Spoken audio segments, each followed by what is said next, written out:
Ground news India channel के सारे दर्शकाना परवीन लोहान की राम राम। फिलहाल आप ही मौजूद है आसी और यो तो हम पीछे देखने लग रहे हो निशांत सिंह, शहीद निशांत सिंह चौक है और किसान इकट्ठे हो रहे हैं। पूछेंगे के कुछ कारण है और मैयर टोल से आसी तक आज परेड मार्च निकाला है ट्रैक्टर का, इन तक बातचीत कराएंगे। राम राम भाई जी राम राम।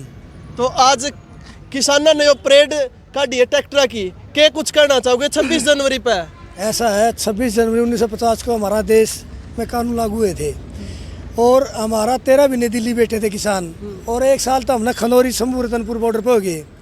अब मोदी जी ने जो हमारे टाइम दिया है 14 फरवरी का, यात्रा की यात्रा लगड़गी और मोदी को ही झटका दिखावा है। मोदी साहब या तो 14 ना पूरी सुनाई कर दो हमारी, ये ना सोचियो वह हरियाणा का, पंजाब का या भारत का किसान बैठा है, चुप नहीं बैठा है।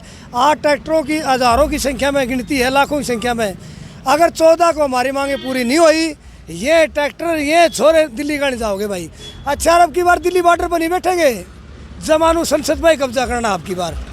हाथ जोड़ की प्रार्थना है, जो किसानों की जो ये मांग है ये पूरी करें 14 फरवरी को, अन्यथा इसके अंदर कुछ दिक्कत आ गई तो अब किसान पीछे नहीं हटेगा। हमारे हर्षदीप भाई गिल है, वकील जी बाकी ये बात बताएंगे, पूछ लो। नमस्कार जी। तो आज ट्रैक्टर मार्च निकाला, कितने ट्रैक्टर और कितने किसान यहाँ पर पहुँचे? जी, सैकड़ों ट्रैक्टर जो है आज के ट्रैक्टर मार्च में मौजूद थे और हज़ारों की संख्या में किसान यहाँ पर पहुँचे थे। जिस तरीके से 378 दिन हमारा 2020-21 का किसान आंदोलन चला, सरकार ने हमारे साथ कुछ वादे करके, लिखित में वादे करके, आश्वासन दे करके हमारा आंदोलन जो है स्थगित करवाया था। हमने वो आंदोलन स्थगित नहीं कराया था, समाप्त नहीं कराया था, हमने उस आंदोलन को स्थगित कराया था।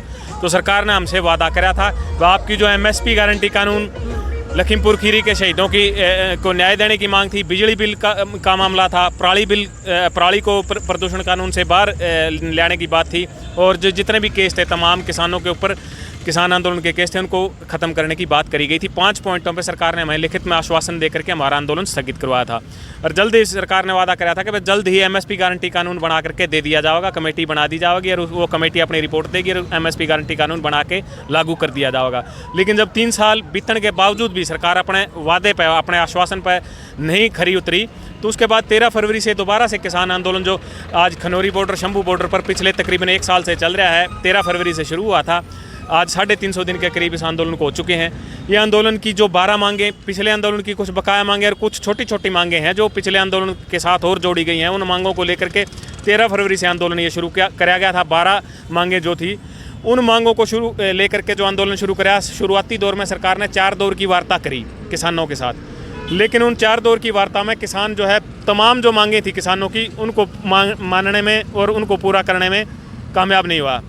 और किसान तब से लगातार इस आंदोलन को जारी रखे हुए हैं, Khanauri border, Shambhu border, Ratanpura border पर। इन मांगों के आंदोलन के समर्थन में जब जगजीत सिंह डल्लेवाल जी ने सरकार को अल्टीमेटम दिया कि 26 नवंबर तक या तो सरकार किसानों से बातचीत करके जो आंदोलन की मांगे हैं, पिछले आंदोलन की मांगे और इस आंदोलन की तमाम जो मांगे उनको पूरा कर दे, अन्यथा 26 नवंबर से जगजीत सिंह डल्लेवाल जी आमरण अनशन पर बैठेंगे और सरकार को मांगे मानने तक, और हमारे जो सरकार ने हमारे साथ वादे कर रखे हैं उनको पूरा करने तक वो आमरण अनशन पर बैठे रहेंगे। तो आज उनका 62वां दिन है सो आमरण अनशन का। हालांकि पिछले दिनों जो 55वें दिन जो केंद्र सरकार के अधिकारी जो कृषि मंत्रालय के जॉइंट सेक्रेटरी है कृषि मंत्रालय के प्रिय रंजन जी, वो आकर के एक चिट्ठी दे करके गए हैं। सरकार की तरफ से उन्होंने आश्वासन दिया है कि पिछले फरवरी महीने के अंदर जो सरकार ने आपसे बातचीत करी थी, उन बातचीत के दौरान जो जिन मुद्दों पर सहमति बन गई थी, उन मुद्दों पर सरकार आज भी सहमत है। बाकी जो बकाया मुद्दे हैं उन पर बातचीत करने के लिए सरकार 14 फरवरी को मीटिंग करना चाह रही है। 14 फरवरी को चंडीगढ़ के अंदर संयुक्त किसान मोर्चा, गैर राजनीतिक और किसान मजदूर मोर्चा जो इस आंदोलन को चला रहा है, उसके साथ मीटिंग होगी चंडीगढ़ के अंदर 14 फरवरी को। उस मीटिंग में सरकार के साथ जो भी सहमति बनती है, सरकार जो तमाम जो बची हुई मांगे हैं, जो आश्वासन है, जो सरकार के द्वारा बार बार दिए गए वादे हैं, उनको पूरा करती है, ठीक है। अन्यथा जगजीत सिंह डल्लेवाल जी का अनशन अभी समाप्त नहीं हुआ, सिर्फ उन्होंने मेडिकल एड ली है। वो मेडिकल एड तब तक ली है उन्होंने जब तक सरकार सीधे रास्ते पर चल के किसानों की मांगों का पूरा करते हुए अगर नहीं दिखाई देगी तो उस मेडिकल एड को भी छोड़ा जाएगा। और आमरण अनशन जो आज 61वें दिन में प्रवेश कर चुका है, वो इसी तरीके से आगे जारी रहेगा। और जब तक सरकार मांगों को पूरा नहीं कर देती, आश्वासन जो उसने दिए हैं उनको पूरा नहीं कर देती, वो आंदोलन भी इसी तरीके से जारी रहेगा, उनका अनशन भी इसी तरीके से जारी रहेगा। और तमाम जो किसान हैं बॉर्डरों पर जा करके आगे जो भी रणनीति बनेगी उस रणनीति के तहत इस आंदोलन को मजबूत करने का काम करेंगे और सरकार को मांगे मान्य जाने तक सरकार के ऊपर प्रेशर बनाने के लिए हर वो कदम उठाएंगे जिसके लिए सरकार को जो मजबूर किया जाए ताकि वो सरकार तमाम मांगे हमारी पूरी कर दे। ट्रैक्टर मार्च जो निकाला था उसकी पूरी वीडियो देखियो लास्ट तक। जय हिंद, जय भारत।